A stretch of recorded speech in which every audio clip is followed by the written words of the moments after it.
जीवन में आते दुखों के पीछे का कारण क्या? एक सामान्य व्यक्ति एक बड़े तत्व चिंतक के पास गया और अपने जीवन की दुविधाओं को जोर शोर से बोलने लगा।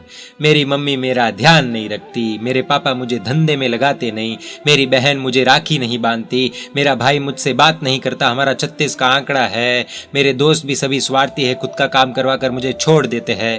तत्व चिंतक उसकी बातों को सुनते सुनते हंसने लगा। सामान्य व्यक्ति को बुरा लगा और उसने पूछ लिया, दूसरे की दुविधाओं पर आप जैसे सज्जनों को भी हंसना आ रहा है? तत्व चिंतक के मुख के भाव गंभीर हुए और उसने कहा, मैं इसलिए हंस रहा हूं क्योंकि तुम जो कुछ भी बोले जा रहे हो वो एक नंबर का झूठ है। यह बात सुनकर सामान्य व्यक्ति को सदमा लगा। तत्व चिंतक ने प्रश्न पूछा, अगर सब दूसरे ही करते हैं तो तुम क्या करते हो? प्रश्न सुनकर सामान्य व्यक्ति हिल गया।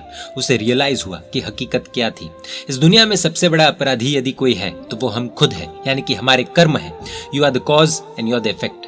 हर चीज कर्म में लिखी होती है तो ही होती है, वरना नहीं होती। मारना तो हमें बहुत लोग चाहते हैं पर हम मरते नहीं। क्यों? क्योंकि हमारे कर्म बलवान है और उन कर्मों को तोड़ने का उपाय ही श्री वीर स्तव पयन्ना बता रहे हैं कि यदि संसार के सीड यानी कि बीज समान कर्म को उखाड़ना होगा तो ध्यान की अग्नि चाहिए होगी।